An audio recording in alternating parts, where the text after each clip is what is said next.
right, welcome to Look Both Ways with David and Wes, pragmatic conversations about all things transportation. We're recording this live on YouTube, so if you like seeing us, you can subscribe to us there on YouTube. If you'd only hear us, you can find us wherever you listen to your podcasts. So whatever way you found us, we are happy to have you. So I am Wes Marshall, and with me as always is... David Zipper, coming to you from our nation's capital. And we've got a lot of fun rural transportation stuff to talk about today. And yes, you heard me right. We are going to be talking about rural transportation. I guess try saying rural juror 3 times fast. Thank But you for that 30 Rock joke that, the elder millennials who listen to the podcast will get. And Gen Z is just like, what are these two middle-aged guys blathering about? Which is probably not the first time they wondered that, but go on. Rural juror. All right, so Yeah. before we get to our word on the street, David, what are you up to next week? Well, I'm going to Florida, Wes. Does that make you jealous? What? Actually, it's funny. I'm going to Florida too. Oh my gosh. No, Wes and I are giving, I think, the 2 keynotes at the Safe Roads Summit in Fort Lauderdale that the Broward County MPO organizes in conjunction with several other South Florida planning organizations. It should be a lot of fun. I'm going to be talking about how cities can prepare for a deluge of autonomous vehicles. What are you talking about? I am shockingly talking about road safety. Really? I never would have Really? guessed. Yes. But what'll be fun, I don't think we've done this before. We're going to do a bonus episode with Greg Stewart, who is the head of the Metropolitan Planning Organization of Broward County, which, assuming the audio is good enough, we'll have to make sure, but it should be a fun one, which will not disrupt our bi-weekly episodes for those who are eager to get more of it. But this will be more of a conversation with Greg about what we're seeing at the conference and what we're talking about with safety in South Florida. And we are doing that on stage, is that right?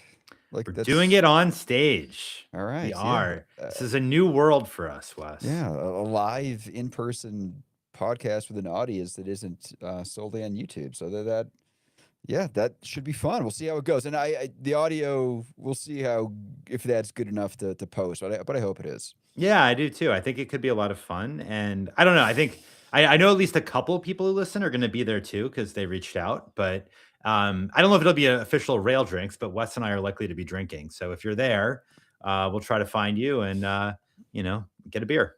Yeah, we might actually want to do that, to have another in-person rail drinks like we had in DC a few weeks ago. It was a big hit. It's a lot of fun. All right.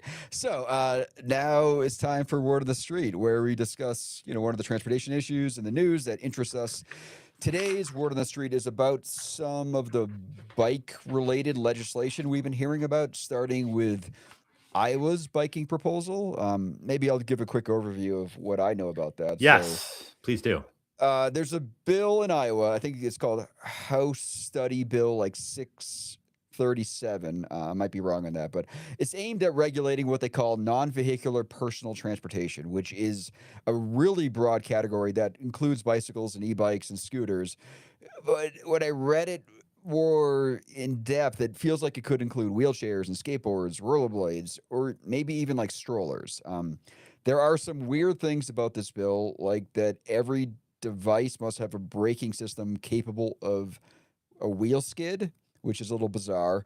But the big part of the bill that is kind of riled up some folks, is that it would ban the use of these devices, these modes of transportation, on roadways with speed limits above 25 miles per hour, except to cross the road or if there is a bike lane on that roadway.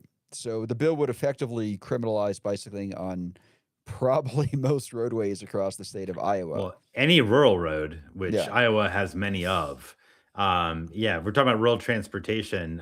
So much for biking in anywhere in rural Iowa if that thing passes, right? And the sponsors are framing this as a safety bill. So maybe we should start there. Is it? Would this make the people of Iowa safer? Well, by extension, if we want to, prevent people from dying in car crashes, let's just prevent them from driving at night. Nobody is allowed to operate a motor vehicle after the sun goes down. Well, I mean, if That's you when the pedestrians are getting hit. That's when crash deaths are rising, Wes. Why not do that? yeah, Same well, I mean, logic. if you want to take it a step further, ban it during the day too. Like nobody can drive Yeah, anywhere. sure. Then our roads would be completely safe. No, obviously this is ludicrous. And I don't think it's necessarily a good idea for Iowa because Iowa actually has a lot of biking. They have a really popular statewide bike like I don't know if it's a race or just a bike tour across the state that I know some folks have done. The good news is I don't think this bill is going to pass, right? I don't know. I mean, so you do hear about some bills that have a long shot at passing, but this, yeah, it probably won't. I'd be surprised if it did. But I mean, it's obviously not the only kind of bike lash type bill that we're No, seeing around the country. that's right, and I saw some commentary saying that there was a senior leader. Iowa's a Republican state right now, by and large, and the legislative leader was saying like this bill had some work to be done, which seemed to be code for it's not passing. So, as draconian as it is, I'm not crazy worried about it. But what does really worry me is part of this overall bike lash that you're alluding to, Wes. In New Jersey, there was a bill passed just last month in January that requires anybody operating an e-bike. It really focuses on e-bikes to have a license and registration. And if you're using a class two or class three e-bike, which means more than 20 miles per hour, you have to have insurance. Yes. So there is a lot of concern in the bike industry and among cyclists that this could effectively really just sort of criminalize e-biking writ large and deter people from doing it in the first place. And unlike the proposal in Iowa, this one's law. So that is, I think, a real concern. Yeah, and there is actually one thing I do like about that bill is they require the reporting of e-bike crashes to state agencies. So there will be more data on this sort of stuff, which sometimes is hard to get when a car is uninvolved in that sort of crash. So that would be good. But I think the other thing is that they wouldn't allow, like, is it anyone under 15 to even get like the e-bike license? They obviously don't have a driver's licenses, so Yeah, I think sort of by definition, I don't think they'd be able to supposedly legally operate well, them. I think 15-year-olds can. They're going to have some sort of special license for that age group, but they're Or like not a going to. lear Yeah, it's kind of. biking learner's Well, permit, an e-bike Florida's. learner's permit. Yeah, Florida's trying to do something similar. They have another bill in the works, and it would be the same thing. If you have a learner's permit or a driver's license, you can use the. In that case, I think it would just be the class three e-bikes, like 28-mile-per-hour type ones. Yeah, no, I think like it seems like this is sort of like a I don't know, taking a big step back. It's like a growing state level bike lash, which is frankly happening north of the border too. If you look at how Doug Ford has launched a jihad against bike lanes in Toronto and in other Ontario cities. And I live in Washington D.C., where the rumors are that any day now the Trump administration and the National Park Service, I guess it would be, are going to remove a big chunk of the 15th Street bikeway. Do you know about? Have you biked on this, Wes? This is a really essential Yes, I have. Yeah. corridor. It basically is a section that goes through the National Mall and connects major bike trails on the way to Arlington and Virginia with the 15th Street bike cycle track that goes from the White House all the way north in DC. It's like the main thoroughfare that everyone uses while biking. So something seems to be going on in a number of jurisdictions that feels like it's some movement backwards around biking, from what I can tell. What do you think, Well, Wes? I mean, you just mentioned that Toronto example. I mean, I heard recently Utah has a law that they're thinking about too that would. I mean, it's not necessarily anti-biking, but the way I think they phrase it is that you need to. Um, it would give the state of Utah say so in the streets in Salt Lake City, in streets that they don't Yeah, now have the preemption. Yeah. right. So they would have to mitigate like traffic calming infrastructure and stuff like that. Yeah. Which yeah, I mean, I don't know. I didn't read too much about that one, but that's another one that I heard about recently. Which, No, I mean, something is definitely going on. I even spoke a while ago to the War on Cars guys about this, and they agreed that there's a bit of a reversal. with growing skepticism, not everywhere, like not in New York City, thanks to Mamdani. I can't believe how many nice things we're saying about Mamdani after criticizing him last year for the Fair Free stuff. But he's done a great job promoting new bike lanes and announced some more just in the last few days, actually. But there does seem like there is a backlash among car drivers toward e-bikes and e-bikes in particular, but more generally toward people biking in ways that stress out people who are driving or seem to be claiming space that could otherwise go toward general traffic lanes. Yeah, in part, I think it's because of the success that has been had in this side. I mean, there's a pendulum that sort of swings. We see the same thing in politics. If it swings, too far in one direction, it usually swings pretty far back in the other, and vice versa. So maybe that's happening here. Like we've done so much good stuff in terms of bicycling in cities over the last 10, 15, 20 years that maybe this was bound to happen. It's just I don't know. It's a tricky situation. I mean, but in that Utah one, like, what the hell does mitigate traffic calming even mean? Like, where would that lead us to? Well, it's these are gut feelings that, or reactions that politicians have or people have that leads them to find some justification for what they want, in my view, Yeah. which is just getting people to stop biking and annoying them. But I Well, think you're right. Yeah, it's well. Go ahead. What were you gonna say? yeah, no, no, finish up. No, I think part of it too is we're living in an era right now where, like climate concerns have been put a little bit on the back burner, right? In the last year while Trump has been president, you don't hear as much about it. And a big reason to support cycling over the last 15 years was pretty explicitly to shift toward more climate friendly modes of transport. And I just think that that justification doesn't carry favor with as many people as it did 2, 3, 5 years ago. Yeah, I mean, there definitely is something to that. I mean, maybe even going back to the first point about Iowa not allowing bicycling on 30-mile-an-hour plus roads.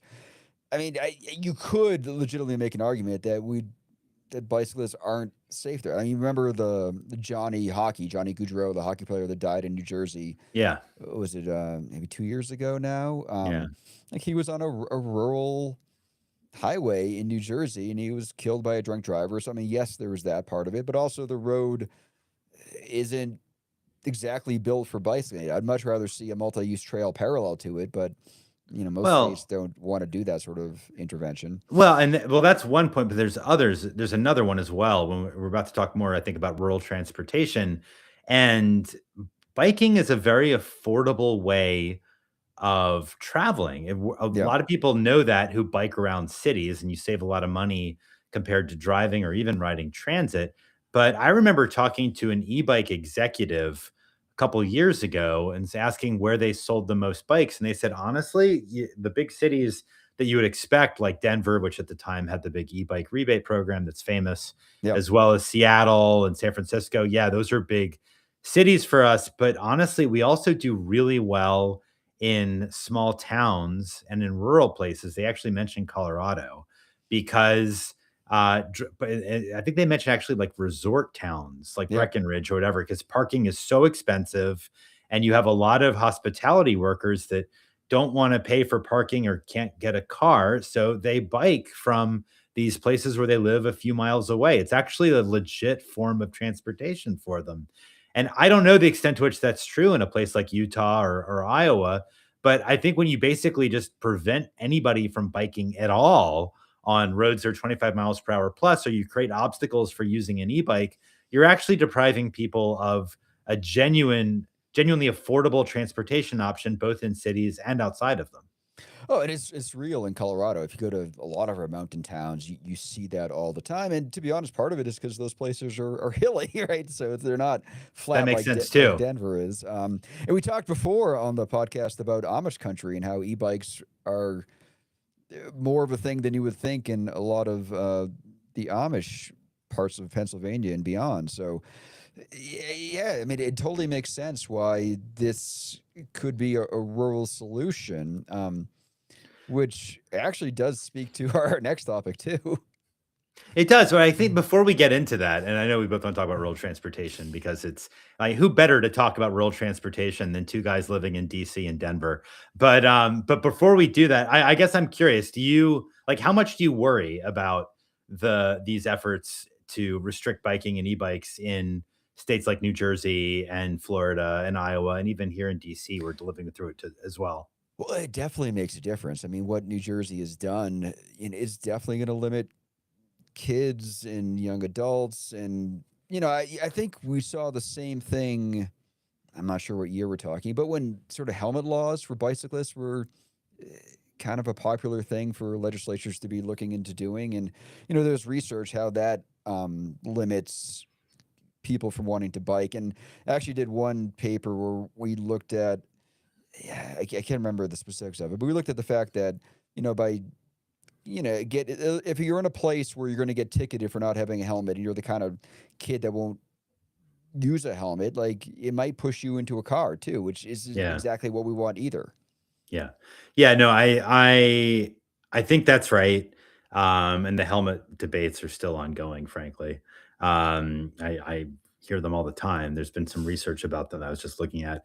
But I don't know, I think, it's interesting. There's a big bike boom in the early 70s around like the Earth Day and the big climate movement in the early 70s. And then it kind of dissipated. And there's a question of like, is the bike boom of the COVID era going to dissipate as well? Even the bike boom of the last 15 years to a degree.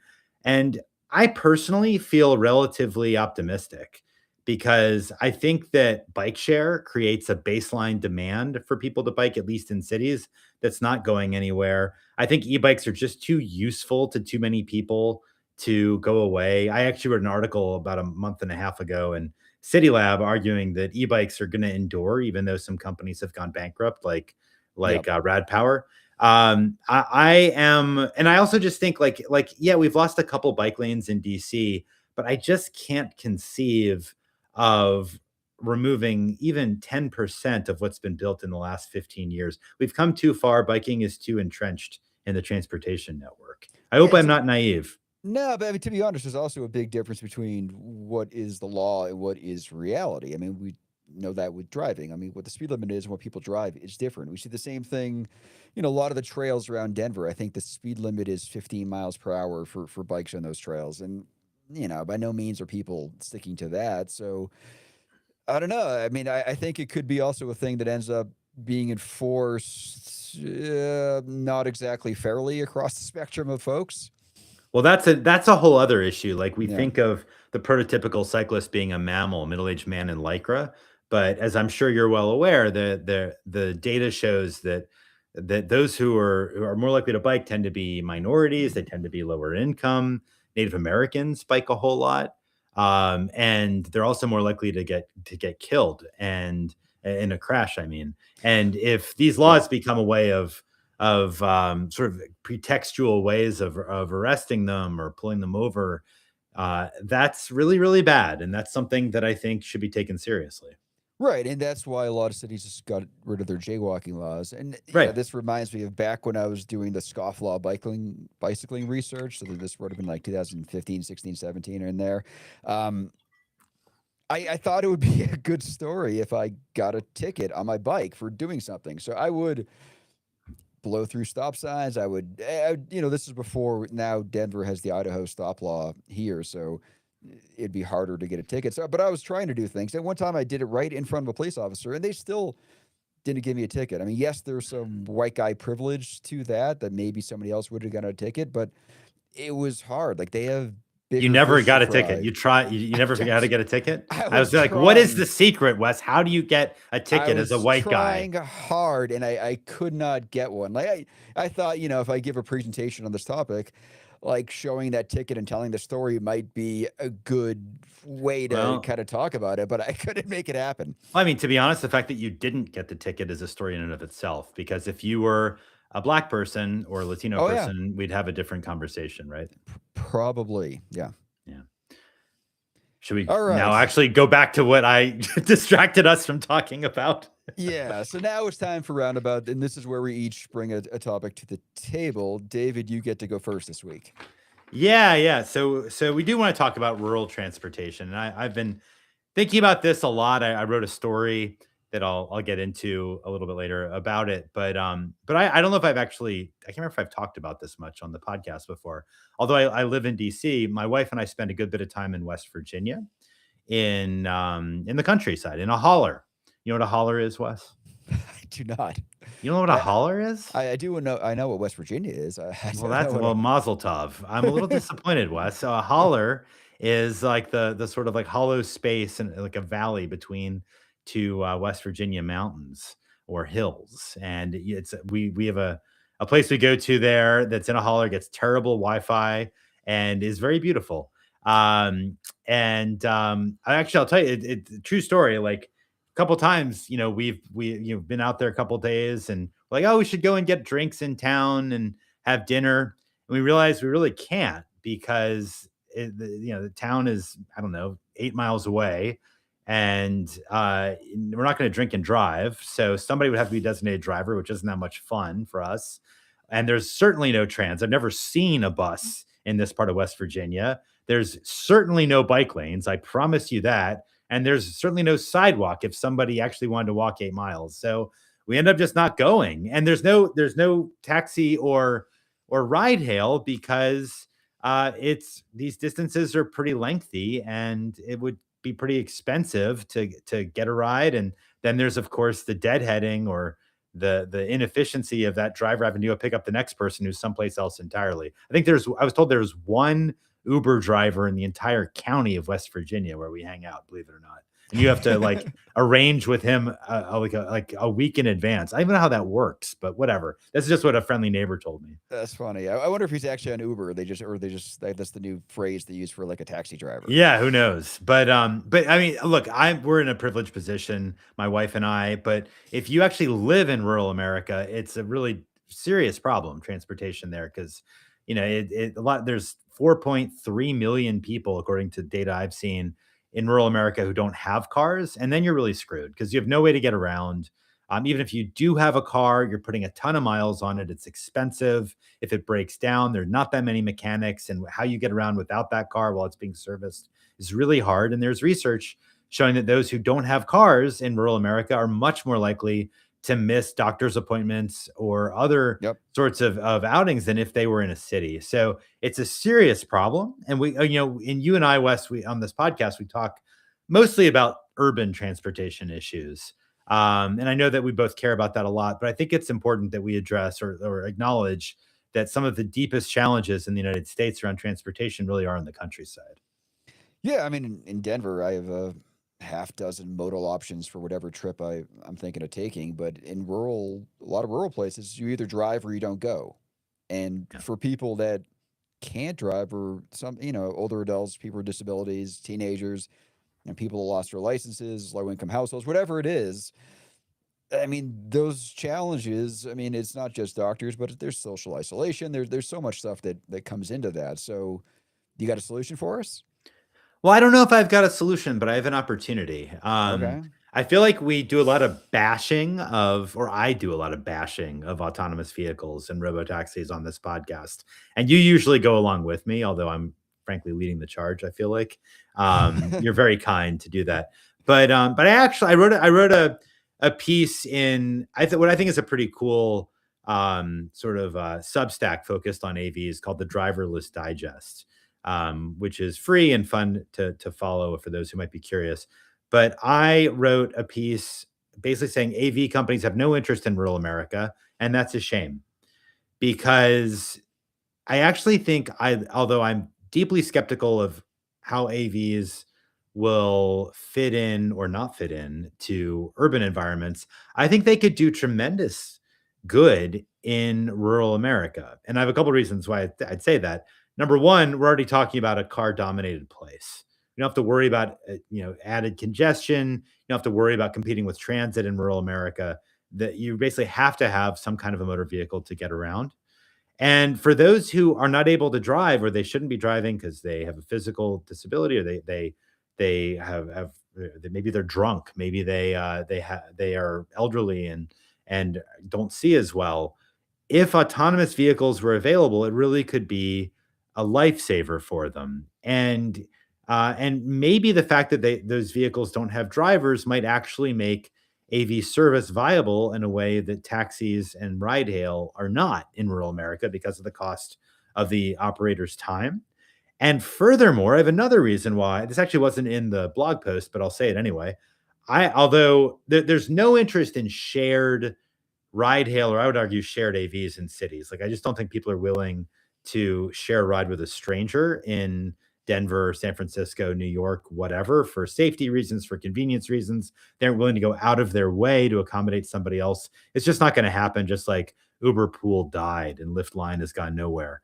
But in rural America, I think there could be more tolerance because they have no alternative. There is no transit. There is no alternative of using of using their own private ride hail vehicle. So if somebody who cannot drive or use their own car is offered the opportunity to be in a shared, I don't know, like a shuttle or some sort of robo taxi vehicle where there's a stranger, or they go a little while out of their way to get from point A to point B, I think they might be more tolerant. And if they are, that could increase the utilization and the efficiency, the sort of profitability of autonomous services that are shared in rural America. So these were my sort of thoughts, Wes, and I'll let you throw rocks if you choose. So, one thing I don't hear very often is rural America and tolerant. Like those words don't. Well, we're about pushing envelopes in this podcast, Wes. I don't apologize for it. All right, so AVs are often framed as a urban solution, right? But I Yeah, think part of that is where there's more money to be made by the companies completely. with the AVs, right? I Completely. agree, but the benefits could actually be bigger in rural areas. And one thing we didn't even hit on yet is safety. I mean, rural roads are much more dangerous than urban areas. Like, I had a paper from, it might have been 2017 or so. We geocoded like 24 years of fatality data across the whole country. It's like a million fatal crashes. And one of the cool things about the paper is we didn't just look at where the crash happened, but like the zip code of the driver. And like when we compared like the most rural to the most urban, like the most rural, I think it was 6 times more dangerous.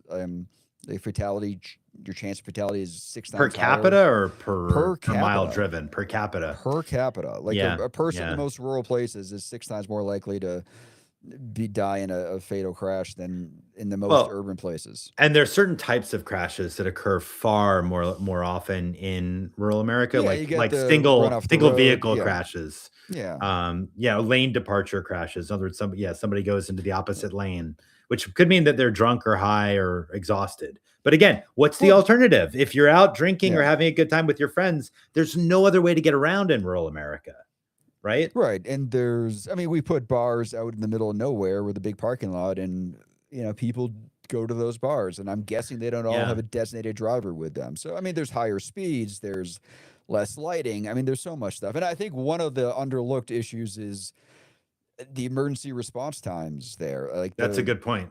Yeah. not having a, whatever the trauma level 1 hospital anywhere near you. Yep. You know, Yep. I mean, one time I did some sort of back of the envelope calculations. There was I can't remember who wrote this paper. There's an interesting paper kind of looking at gun safety and how a lot of the benefits, like we think we have sort of better gun safety, but actually it was the health. It was like the level 1 trauma centers that were saving a lot more people than we used to.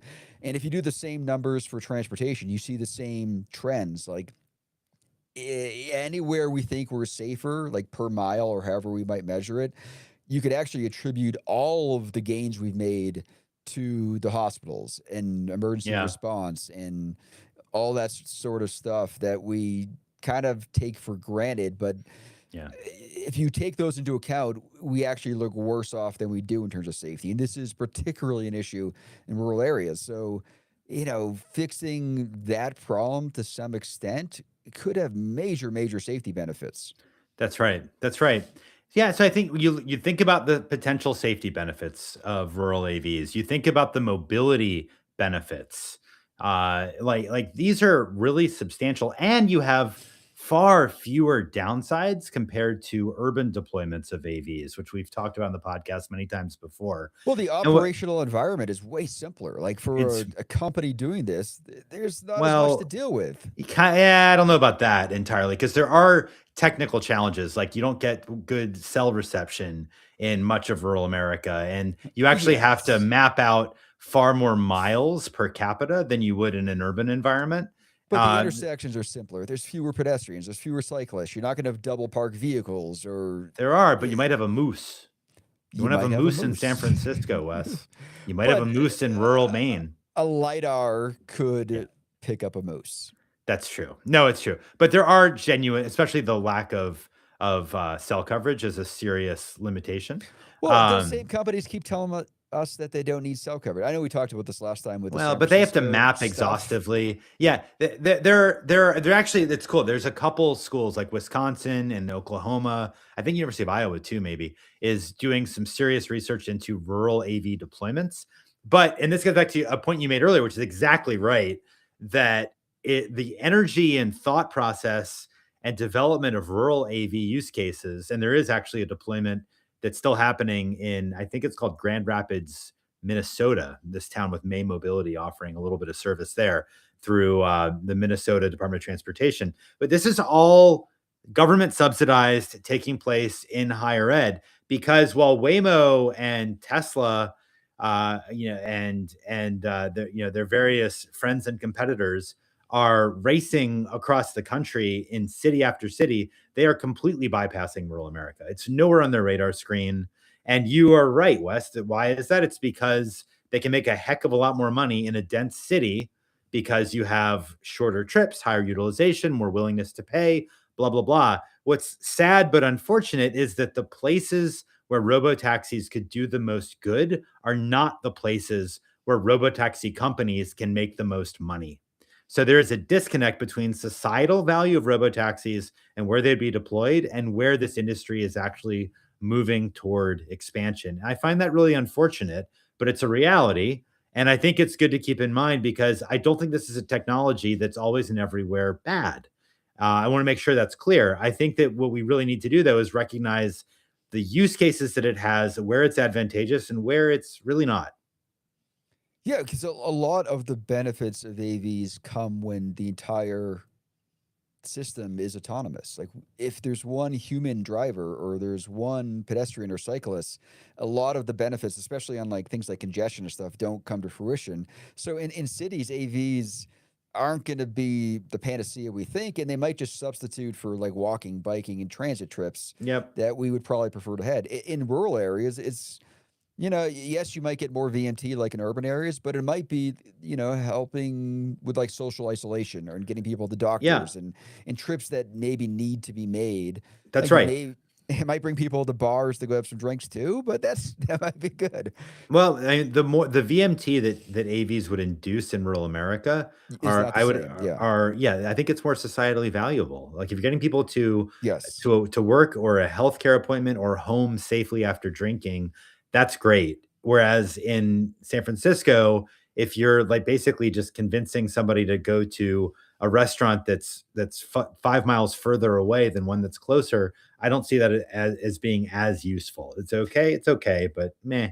Yeah, you know what? Um, I hear people talk about switching from the gas tax to like the VMT kind of tax. My first thought is like all VMT is not created equal. Like a mile here has a much bigger externality than like a mile in the middle of nowhere. Like, so how do we treat these things differently? I mean, and in this case, more mileage in some of those more rural places, like you're right, it's not as bad. no, and you don't have to worry about congestion, almost ever in rural America. Like there's a lot of potential upside. So, I mean, I don't think anybody from Waymo is going to necessarily care that we're saying this, No. but the reality is they would be doing the world a lot of good if they would invest some of their billions of dollars in investment capital. They just closed another round in considering rural deployments instead of just clamoring to deploy in DC, Boston, New York, Miami, these dense cities that frankly, it's not clear they really need them and the risks are real. Yeah, I agree. So what do you have to say about rural transportation, Wes? All right. So instead of talking about something that annoys me, my roundabout. Are you? I feel attacked. Should I feel No, attacked? that's what I usually do. Like my topics are usually just something that annoys me. So this week I'm Oh, gonna. I thought. Sorry, it's not about me. I It's just not assumed it about was you. about me. Sorry, Wes. Back to you. No, I wanted to talk about something that I actually kind of love, and that is rural urbanism. Okay. So when I talk about rural urbanism, I guess let me start with this. Like my definition of the word urban really has little to do with like density or skyscrapers or whatever comes to mind when you often think of the word urban. Like urban doesn't even necessarily mean cities.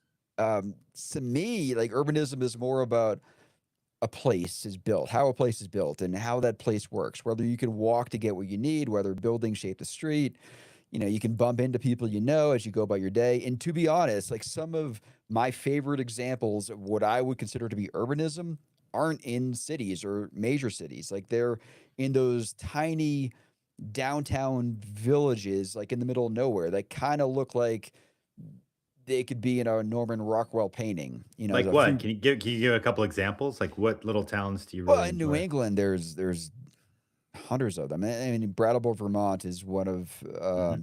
the cities I did in sort of my first research paper, and like Northampton, Massachusetts. And there's a lot of even smaller ones, and those are actually some of the bigger ones. But most of them, they have a few blocks of Main Street. But then you can think of all the land uses that are right there: hardware stores, cafes, ice cream shops, post office, barber shop. Like everything is close together. And these are streets that feel like they have been there long before traffic engineers ever existed. And I'm guessing there are maybe some of these places down where you're in West Virginia.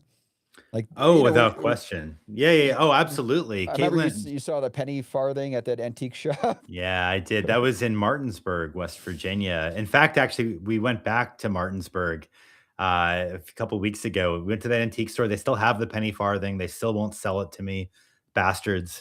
But then we walked a couple blocks to get coffee, and then we walked another block to a bookstore where was delighted. I found a first edition of one of my favorite novels, Life and Fate by Vasily Grossman. I'm sure you've read that one, Wes, right? I have not read that one It's either. about the battle. It's about Stalingrad. It's an epic Russian novel. I was so excited to find it for a deal. Anyway, my point is, I did take a uh, Russian history class, but we did not read that did book. you? Oh, all right. You talk about Back to the Future. I want to talk about my weird Russian literature that I enjoy.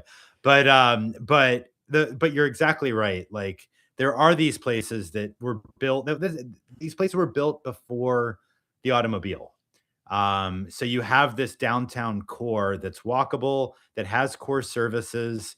I think of other places like this, like Silva, North Carolina, one of my favorite towns ever, which also is great for book shopping for those who are interested in bookstores.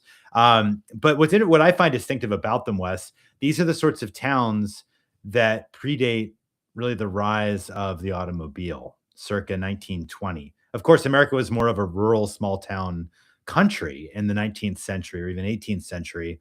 So you had to have places that were walkable.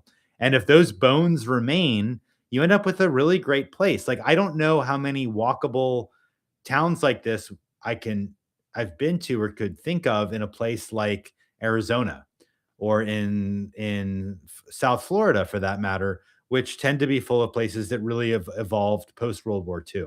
Do you know many places that would qualify?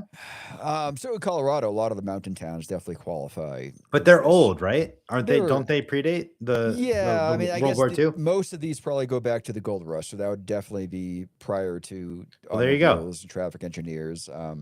Like I was in Uray last year, which is this amazing, almost Swiss-like town that is 5 hours from here. But there's a lot of other ones all around the place. But is it that simple? Is like that they just happen to come to be before traffic I engineers, before cars existed? Like, I mean, Good urbanism doesn't go well with the automobile, Wes. You know that. it I mean, I feel like, I mean, yes, we forgot how to build these places to some extent, but we should be able to. Yeah. You know, Yeah. I mean, I guess the hate part of this, like the thing that does annoy me, is some of the small towns seem to get this wrong. Like the buildings may look the part, but the transportation part of the equation isn't working. Like when this happened, it's easy to assume that the town messed it up at some point along the lines. but more often than not, it's really not their fault. Like their main street is a state highway Yeah. controlled by the state DOT, whose priority is about moving cars through that place as opposed to treating it like a place in itself. Well, that's just like many cities, blew up buildings and shrunk sidewalks, destroyed parks, widened streets to accommodate cars in the 1920s, 1930s, 1940s. Like small towns did it too. And you're right, state DOTs were largely responsible for a lot of it. So you're right. You end up with some small towns, just like cities, that are carved out and are not walkable or not pleasant for that reason. Um, and then you get like weird offshoots. Like, have you ever heard of Morristown, Tennessee, Wes? Do you ever heard of this place? Is there a college there? No, there No? not to my knowledge. But Okay. Morris, it's like 25,000 people. I've been there. I dragged my suffering spouse there once because you may have heard of it in like it's a town that was depopulating because of suburbanization, like everybody else in Appalachian, Tennessee. And in the mid 1960s, the leaders of the town thought they'd figured out how to save it, which was to build a second story of sidewalks throughout downtown. What? Yeah, sidewalks that are raised. So you have 2 levels of sidewalks. You have double the storefront, Wes, double the pleasure. And you can still go there. I wrote a story about this in City Lab like 2 years ago, that you can walk around these elevated sidewalks that are crazy. Wait, so And was yeah, the point so that like cars could have the main level, or did they actually need more sidewalk space? Like, what was the cars could thinking? still go on the ground level, but the idea is that with you're attracting pedestrians downtown, you're creating real estate value on the second level, and you are making it so that downtown can better compete with the burgeoning suburban retail malls that were sprouting up around Morristown, just like every other American municipality circa 1964. It was a really interesting concept, but it didn't work. I There's no place to get lunch in Morristown, I found out. It didn't actually halt the departures. But you may know this, like Minneapolis has a lot of these like second floor Yeah, like walkways, right? oh, Atlanta does too. Like the gerbil tubes, I call them, where I remember when I was in Atlanta, I think I walked like 6 blocks and I never was on the street. You're just up in, Yeah. you know, these weird Well, little, yeah. and I guess that's urban. So Atlanta, Minneapolis, obviously not rural. But my point was really that Morristown did what it did. It didn't really work, but they tried because I think, like a lot of small towns that predate the automobile, they were designed for people to shop and congregate and ambulate on foot. Yeah, well, Um, you know, Atlanta did that for more of the Futurama type thinking. Like, let's give the ground level to the cars, pedestrians can go elsewhere, not get in the way. I think Minneapolis did it because it's freaking cold out there a lot of the time. yeah, that's right. That's right. That's right. uh, Morristown, we had just something different in mind. Like at first, I thought maybe they were trying to get pedestrians out of the way, but it doesn't sound like that's what I they were don't think doing. so. I think they were really trying to compete. I talked to the mayor about it. I actually looked at some archives, like Dolly Parton, who's from like a few miles away, came to perform at the opening of the second floor Skyways. It was truly wild. Maybe Do we you can put a remember link. Yeah, what years they did this? I want to say it Offhand, was 67, close to that when they opened, that's crazy. using federal dollars for a part of it. It was big news when it happened. Yeah, no, that is wild. I mean, for the small towns that are on the good side of this ledger, like it's amazing. Like to me, like the best urbanism is those small towns and like some of the big cities. Like the suburbia in the middle is sort of where we really mess things up. And for the small towns that are trying to get back, like it's hard. Like when I was a consultant in New England, we'd go to these small towns and they'd have this state highway running through the middle, and they'd want to, do something like narrow that roadway or lower the speed limit or add Yeah. some on-street parking, and the state DOT would be like no way, like you can't do that. This is a state road. Yeah, well, that's a big issue, which maybe we can talk about in the future. State Yeah, we highways are should. really meant to Yeah. be like about throughput, and that's a problem when you want to actually value shopping and walkability and quality of life. It's a problem in cities and it's a problem in small towns as well, for sure. Yeah, and this reminds me of actually one of my students, Josh. He's doing his project down in Buena Vista, Colorado, which is a great little Oh, town I've that been is. there. Yeah, it's Uh, cute. Yeah, it is. But Highway 24 runs right through, kind of right adjacent to downtown. So, Yeah. like, their downtown could extend into more like a block, more like a grid of downtown than just the little main street they have. But it's a state road, and he was telling me the speed limit is 35 miles per hour, and the city wanted to lower it, and this Colorado DOT engineer said, well, we could do a speed study, but be forewarned that we're likely to, using the 85th percentile methodology, increase the speed limit. So the city's Yeah. like, oh, no, don't do that. So, to me, the engineer is just trying to, maybe keep from having to do anything by just, giving that warning. And yeah, my student was surprised by this. He's like, really? People still use the 85th percentile methodology that you taught us in class? I was like, yes. Like, I And know what's the 85th it's percentile methodology? we should probably save the whole discussion for another week, but it's basically the way engineers set speed limits. They do it by Mhm. letting drivers vote with their feet. So let's say we collect speed data from 100 cars. We would kind of rank order them in terms of slowest to fastest. Like the 85th fastest out of the 100, like we want to set the speed limit around that. And there's some old research that has since been debunked as to why we do it, but engineers still do that. So if they Yeah. feel like they have a speeding problem, instead of lowering the speed limit, or the thinking was they might raise the speed limit to fix the speeding problem, which Right. is ass backwards. But that is what Buena Vista is dealing with. Like, we can't make our main street, our downtown, any better because the state highway engineer is telling us, like, if we try to, they're actually going to go the opposite way and Well, increase the speed limit, which is no, it's yeah. going the wrong direction. And a Well, lot of cities have moved away from the 85th percentile methodology with good reason, because it's not proven to lead to anything that's any safer. It actually proves the opposite. But yeah, we can do better. well, it was also I've actually looked at there was a historian who looked at the origins of the 85th percentile rule, and it was developed, I believe, in the 30s as a framework for setting speed limits on rural roads, not in towns, not Yeah. in cities, but engineers just sort of latched on it and applied it in a uniform way. And of course, it doesn't take into account any desire other than flow of traffic, which, in a city or a town, you might value, for instance, having a nice time outside and wanting to eat on a porch or on a front stoop, or you might value not being killed if a car hits you. That's just not something that was ever considered with a simple rubric like that. Wait, are you saying that streets are for things other than just cars? Well, that's yeah, I know it's pretty out there, but What? somebody has to say it. Um, I don't know. I don't know about you, but I could use a drink. All right. Let's do that. So, rail drinks. We end each episode with a toast, and we call this segment Rail Drinks. What are you drinking tonight, my friend? I don't know if I've already had this before. I'm not gonna lie. I realized I should have probably checked beforehand, but I felt like I was in the mood, so I'm gonna do it. I'm drinking Bekarovka. Does this look familiar to you? It does not. Good. Then maybe I haven't done it before. Bekarov. So I studied abroad in Prague. Did you know that? Yes, I did know that. All right, good. Well, maybe some of the listeners didn't, so now they know. I love Prague. I love the Czech Republic. I speak like 6 words of Czech. And Bekarovka is like this herbal liqueur that is an acquired taste, but I've acquired it and I like it. And you can now get it in America from time to time. And it's the color of urine, but it tastes much better. So that's what I'm going to be drinking. Not that I know Uh, what urine tastes like, just to be clear. This is not something I'm familiar with.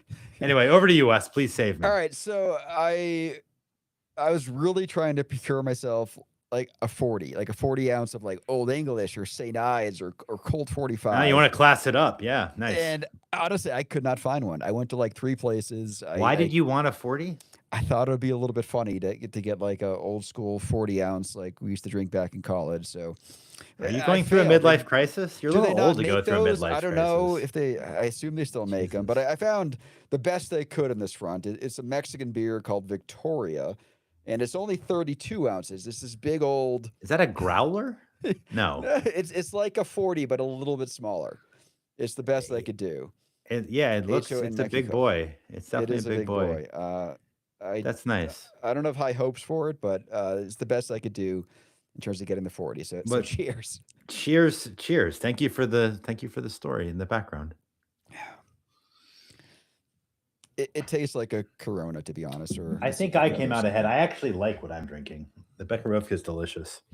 Um, Anyway, sorry, carry on. So I will see you in person next week. Yeah, see you in Florida. Yeah, that'll be fun. When will we be back here? We are going to be back for a regularly scheduled program in 2 weeks. So Tuesday, March 3rd at 6 p.m. Eastern. And we may offer a bonus episode from Broward County, Florida before then, TBD. But I think the next episode is going to be a mailbag episode, right? We're going to I be think taking we're questions from going the audience. all in Yeah, mailbag. So send us all in questions. mailbag. Yes. Sorry, We're we're just repeating we're just interrupting each other gonna nonstop dive now. deep into that mailbag. Lookbothwayspod@gmail.com. Again, lookbothwayspod@gmail.com. Thank you to those who've been submitting questions over the last few weeks. We do look at every message. We can't reply to everyone, but we do read them. We have a long list of great questions and we're eager to get more. Send them on in. And I don't know, with that, this has been fun. What can I say? Any final thoughts? No, this was good. I'll see you next Cool. week. See you in a week.